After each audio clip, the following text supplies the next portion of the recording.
गांव में दयाराम अपनी पत्नी फुलवा और जवान बेटे सुमन के साथ रहा करता था। दयाराम बेहद मेहनती था। दयाराम जमीन के खेत में खेती बाड़ी करके अपना परिवार चला रहा था। इस बार फसल अच्छी हुई है फुलवा, बस बारिश से पहले फसल सही सलामत पक जाए और मैं फसल कटवा लूं। अरे इन फसलों से उम्मीद ही क्या करना, जब 1/3 अनाज जमींदार साहब हम गरीब किसानों को देते हैं, बाकी का 3/3 खुद रख लेते हैं। अरे फुलवा, तुम ये सब क्यों सोचती हो? तुम्हें तो ये सोचना चाहिए कि कम से कम जमींदार साहब अपना खेत देकर हमें उस पर फसल लगाने का हक तो दे रहे हैं ना। हाँ, बस इसलिए मैं भी कुछ नहीं बोलती। जो मिल रहा है उसमें खुशी, लेकिन ये लालची जमींदार, इसे जितना दे दो इसकी खुशी कभी दोगुनी नहीं होती। दयाराम चाय पीते हुए अपनी पत्नी फुलवा से बात कर रहा होता है। अब चाय पीने के बाद दयाराम खेत के लिए निकलता है। रास्ते में उसे गांव का मोहन मिलता है। अरे मोहन, क्या बात है? आजकल दिखाई नहीं देता, लगता है खेत में कुछ ज्यादा ही काम है। अरे अब क्या बताऊं दयाराम भाई साहब, मैं तो खेती करके भी खुश नहीं हूँ। तुम तो जानते हो ना जमींदार साहब को, वो हमेशा की तरह फसल से 3/3 हिस्सा ले लेते हैं, लेकिन इस बार उन्होंने मुझे 1/3 अनाज भी नहीं दिया। और बस मेरी गलती इतनी थी कि मैं समय पर अपने हिस्से का 1/3 अनाज लेकर उनके गोदाम नहीं पहुंच पाया। ये जमींदार साहब सच में बहुत लालची हैं। अरे ये भी कोई बात हुई? अब हम किसानों को 1000 काम रहता है। अरे थोड़ा लेट हो गया तो क्या हुआ? बस इसी वजह से मन नहीं कर रहा है कि अब की बार जमींदार साहब के खेतों में फसल उगाऊं। अरे नहीं नहीं मोहन, जमींदार साहब की आदत से तो हर कोई वाकिफ है। अगर इस बार तूने जमींदार साहब के खेतों को छोड़ दिया ना, तो अगले 100 जन्म तक जमींदार साहब तुझे अपने खेत पर फसल नहीं उगाने देंगे। बड़ी दुविधा है, यही सोच कर तो मैं और भी ज्यादा परेशान हूँ। जमींदार बबलू सिंह न सिर्फ गांव के किसी एक किसान पर अत्याचार कर रहा था, बल्कि बादलपुर के हर एक घर में एक किसान था, और वो किसान जमींदार बबलू सिंह के अत्याचार और गुलामी को सह रहे थे। अरे इस बार तो किसानों से अच्छी वसूली कर ली है। बस बारिश से पहले ये गोदाम और भी अनाजों से भर जाएगा। उसके बाद शहर से आए व्यापारियों को मैं अच्छे खासे दामों में अनाज की बोरियां बेच सकूंगा। अरे मालिक, आपके होते हुए कभी घाटा हो सकता है क्या? अभी तो बारिश का मौसम आने दीजिए, फिर तो चारों तरफ और भी ज्यादा अनाज की बोरियां नजर आएंगी। हाँ। जमींदार और उसका नौकर बात कर ही रहे होते हैं कि तभी वहाँ गांव की कमली काकी का आना होता है। अरे जमींदार साहब, जरा कुछ अनाज दे दो। इस बार जो अनाज दिया था वो समय से पहले ही खत्म हो गया। जब फसल काटने की बारी आएगी तो उसमें से अनाज काट लेना। अरे अरे अरे, ऐसे कैसे अनाज दे दे जमींदार साहब? तुम्हें तो तुम्हारा हिस्सा पहले ही मिल चुका है ना। अब इसमें तुम्हारी गलती है ना कि तुम्हारा परिवार बड़ा है और अनाज खत्म हो गया है। चुप कर दो, मालिक के होते हुए नौकर का बोलना शोभा नहीं देता। मैं जमींदार साहब से बात कर रही हूँ ना, तो तू बीच में क्यों बोल रहा है? रामू जो बोल रहा है बिल्कुल सही कह रहा है। आपको आपका हिस्सा पहले ही मिल चुका है माँ। तो अब जब फसल कटेगी तो देखेंगे, अभी तो अनाज बिल्कुल भी नहीं आया है। राम राम राम, झूठ बोलते हुए शर्म नहीं आ रही तुम लोगों को? अनाज से पूरा गोदाम भरा हुआ है, लेकिन इतना बड़ा झूठ बोल रहे हो कि अनाज ही नहीं है। ये जमींदार साहब की मेहनत का हिस्सा है। आपको आपकी मेहनत का हिस्सा मिल चुका है। अब जाइए यहाँ से, बहस मत कीजिए। अरे मेरे बच्चों ने कल रात से खाना नहीं खाया है।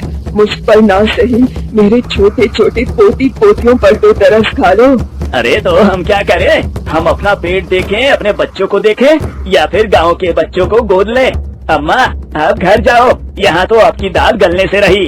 अब वो बूढ़ी औरत वहाँ से चली जाती है। जमींदार सिर्फ लेना जानता था, वो किसी की मदद कर दे ऐसा बिल्कुल नहीं था। ऐसे ही समय बीत रहा होता है और एक रोज फुलवा दयाराम से कहती है, अजी सुमन की शादी तय हो गई है, अब आपको कुछ पैसों का इंतजाम करना होगा। मैं इतने सालों से जमींदार साहब के खेतों में काम कर रहा हूँ और पूरी ईमानदारी से काम कर रहा हूँ। मुझे पूरी उम्मीद है कि वो मुझे पैसे देने से मना नहीं करेंगे।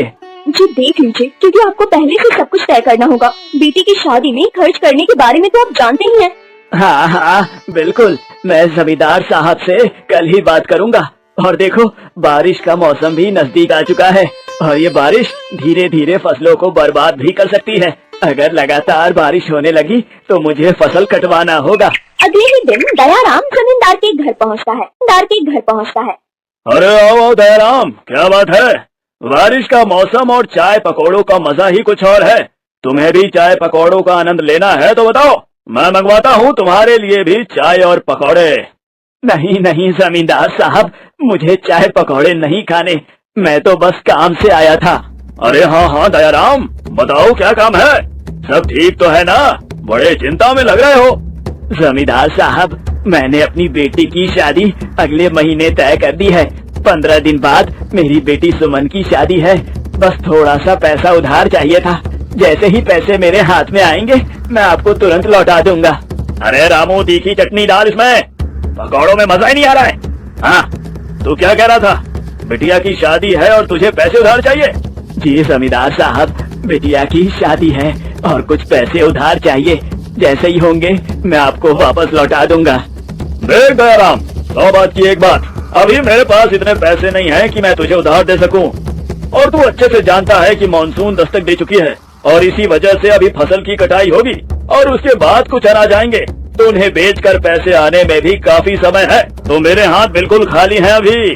ऐसा है क्या? मैंने तो आपसे ही आशा लगाई थी मालिक। अब मैं किसके सामने जाकर हाथ फैलाऊं? अरे देख ले, तुझे जो पैसे दे दे उसके सामने हाथ फैला ले, बाकी मेरे पास तो अभी इतने पैसे नहीं हैं। जमींदार की बात सुनकर दयाराम अब उदास घर चला जाता है। अब वही बात दयाराम को उदास देखकर कहती है, मुझे पता था जमींदार साहब आपको पैसे देंगे ही नहीं, आपका उतरा हुआ चेहरा ही बता रहा है। हाँ फुलवा, तुम ठीक कहती थी। जमींदार साहब ने पैसे देने से साफ मना कर दिया। कह रहे थे कि मानसून का मौसम चल रहा है और फसल अभी कटकर नहीं आई है और उसे बेचने में भी समय लगेगा। न जाने क्या क्या बहाना बना दिया उन्होंने। दयाराम अब जैसे तैसे पैसों का इंतजाम करता है और अपनी बेटी की शादी में लग जाता है। इधर जमींदार का नौकर जमींदार को एक तरकीब सिखाता है।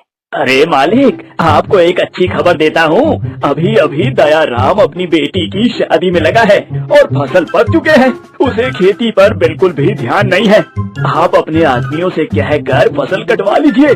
जब दयाराम आएगा तो कह देना कि अपनी बेटी की शादी में खेती बाड़ी भूल गया था क्या। ये तो तूने बहुत ही अच्छा सुझाव दिया। चलो आदमियों से कहा जाए कि दयाराम के खेत से सारी फसल काट ली जाए।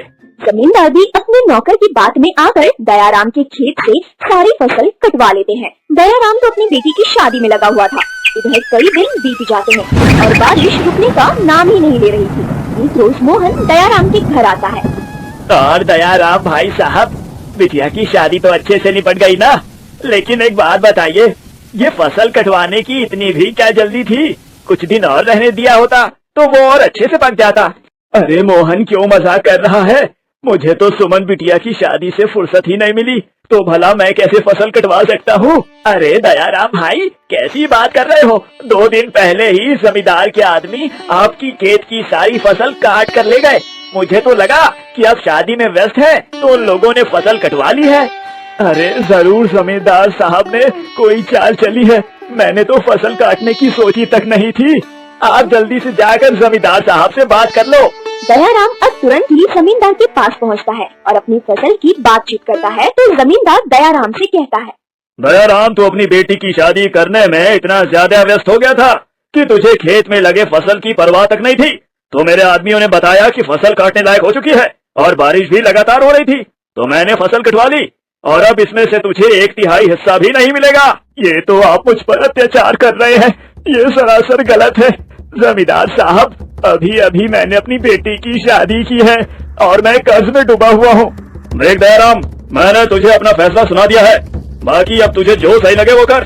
दयाराम अब उदास मन से घर चला आता है और अपनी पत्नी फुलवा को सारी बात बताता है। इधर जमींदार शहर से व्यापारी के आने का इंतजार कर रहा था, जो जमींदार के गोदाम में भरे अनाज के एडवांस पैसे दे चुका था। रामू, बारिश लगातार हो रही है। जैसे ही बारिश रुकेगी ना, वैसे ही शहर से व्यापारी आकर अनाज ले जाएंगे। बस तू अनाज की बोरियों का ध्यान रखना। आजकल गांव में चोरी चकारी खूब हो रही है। हाँ हाँ मालिक, मैं जरूर ध्यान रखूंगा। मालिक, आप चिंता न करिए। उधर लगातार बारिश हो रही थी। उधर गोदाम में धीरे धीरे चूहों के बिल से पानी भर चुका था और इससे जमींदार बेखबर था। अब जिस दिन बारिश रुकती है उसी दिन शहर से व्यापारी आते हैं। और वो जमींदार से अनाज की बोरियां निकलवाने की बात करते हैं। जी मालिक, मैं अभी आदमियों से कहकर अनाज की बोरियां निकलवा देता हूँ। हाँ हाँ जल्दी अनाज की सारी बोरियां बाहर निकलवा दे, तब तक मैं सेठ जी से पैसों की बातचीत कर लेता हूँ। जमींदार का नौकर जब अनाज के गोदाम से अनाज की बोरियां निकालने जाता है तो सारे अनाज सड़ चुके होते हैं, क्योंकि गोदाम में नीचे से चूहों के बिल से पानी घुस चुका था, जिससे अनाज सड़ जाते। अब जब जमींदार तक ये बात पहुंचती है तो वो अपना सर पीट लेता है। अरे ये क्या हो गया, न जाने किसकी हाय लगी है मुझे किसानों का हक नहीं मारना चाहिए था, मुझे उनकी ही हाय लगी है। अरे मैं तो लुट गया, बर्बाद हो गया, लाखों के अनाज की बोरियां सड़ गई, उनमें पानी घुस चुका है। एक भी बोरी नहीं बची है जमींदार साहब, और हम पूरे गांव में तो क्या व्यापारी साहब को मुंह दिखाने के लायक तक नहीं रहे। जमींदार को पछतावा होता है, उसकी किस्मत का पासा पलटने में समय नहीं लगा। जिस तरह वो गांव के लोगों को लूट रहा था, आज मानसून और चूहे के बिल से अनाज की बोरियों में घुसे पानी की वजह से सब कुछ बर्बाद हो चुका था। और जमींदार भी उस दिन से ठान लेता है कि अब वो कभी भी किसी के हक का नहीं खाएगा। स्कूल जाने वाला रघु अपने पापा तेजेंद्र के साथ रहता था। उसकी माँ बहुत साल पहले उसे और उसके पापा को किसी बीमारी के चलते इस दुनिया से छोड़कर चली गई थी। रघु बेटा, ये लो, मैं तुम्हारे लिए नए कपड़े लाया हूँ। अरे वाह पापा, आप दुनिया के सबसे बेस्ट पापा हो, थैंक यू सो मच। अरे बाप रे, मेरा बेटा तो क्या तेज और एकदम अच्छी अंग्रेजी बोलता है। बेटा 2 दिन बाद तुम्हारा जन्मदिन है ना, इसीलिए मैंने तुम्हारे लिए ये नए कपड़े लाए हैं, इन्हें पहनकर जाना स्कूल में, ठीक है बेटा?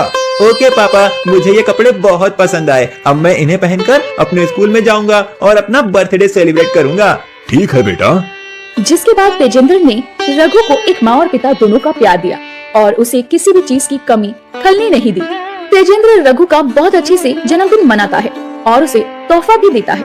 हालांकि तेजेंद्र एक कंस्ट्रक्शन साइट पर काम करने वाला मजदूर होता है, उसके बावजूद भी वो अपनी बेटी को हर वो चीज देता है जो रघु चाहता है। एक दिन, आज मैं स्कूल से जल्दी छूट गया हूँ, अब मैं अपने पापा के पास जाऊंगा। पापा इस वक्त कंस्ट्रक्शन साइट पर काम कर रहे होंगे, 4 बज रहे हैं, 6 बजे तक मैं वहाँ पर रहूंगा और शाम में पापा के साथ ही घर जाऊंगा। हाँ। रघु जब कंस्ट्रक्शन साइट पर जाता है तभी वो वहाँ लोगों की भीड़ देखता है। एक मजदूर तीसरे माले से काम करते हुए नीचे गिरा होता है, जिस कारण उसकी मौत हो जाती है और वो व्यक्ति कोई और नहीं बल्कि रघु के पापा तेजेंद्र ही होते हैं। नहीं पापा, ये नहीं हो सकता। मेरे पापा मुझे माँ की तरह छोड़ के नहीं जा सकते। पापा आंखें खोलो पापा, पापा प्लीज उठो ना पापा। तुम्हारे पापा इस दुनिया में नहीं रहे रघु बेटा, तीसरे माले से काम करते हुए नीचे गिरा है हमारा तेजेंद्र। बहुत अच्छा था, दिल का बहुत साफ और स्वभाव का एकदम नेक। बहुत बुरा लग रहा है मुझे, अपने आप को संभालो रघु बेटा, संभालो। पापा पापा। रघु अपने पापा को उठाने की बहुत कोशिश करता है, लेकिन सच तो ये था कि उसके पापा अब इस दुनिया से जा चुके थे। तेजेंद्र के जाने के बाद अब रघु को घर मालिक घर खाली करने के लिए कहता है।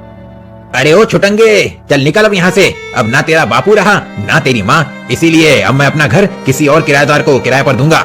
ऐसा मत कीजिए मालिक साहब, मैं कहाँ जाऊंगा? मेरा तो मेरे पापा के अलावा इस दुनिया में कोई भी नहीं है। मेरा ना रहने का ठिकाना है ना खाने का, मुझ पर थोड़ा तो रहम कीजिए मालिक साहब। नहीं, तू ठहरा छोटा बच्चा, तू क्या पैसे कमा कर देगा मुझे? चल निकल यहाँ से, बहुत हुआ तेरा अब। ऐसा नहीं है मालिक साहब, मैं आपको पैसे कमा कर दूंगा ना, मैं कुछ काम करूंगा और अपने स्कूल की फीस और आपका किराया भी दूंगा। बस आप मुझे कुछ दिनों की मोहलत दे दीजिए, मुझे काम ढूंढने दीजिए। एक बार काम मिल जाएगा तो मैं आपको आपके सारे पैसे दे दूंगा। प्लीज मालिक साहब, मुझे यहाँ रहने दीजिए। नहीं कहा ना, तो सुनाई नहीं देता क्या तुझको? चल अपना सारा बोरिया बिस्तर बांध और 9 तो 11 हो जाए यहाँ से, समझा तू? मैं तुझे यहाँ बिल्कुल भी रहने नहीं देने वाला। लेकिन मालिक साहब, तो तू ऐसे नहीं मानने वाला है ना? रुक जा, तुझे अभी सबक सिखाता हूँ मैं। घर मालिक घर के बाहर पड़ी एक लकड़ी उठाकर उससे रघु को जोर जोर से मारने लगता है और उसका सामान और उसे धक्का मारकर घर से बाहर निकालता है। मालिक साहब मत मारिए मुझे। रघु को ना चाहते हुए भी अब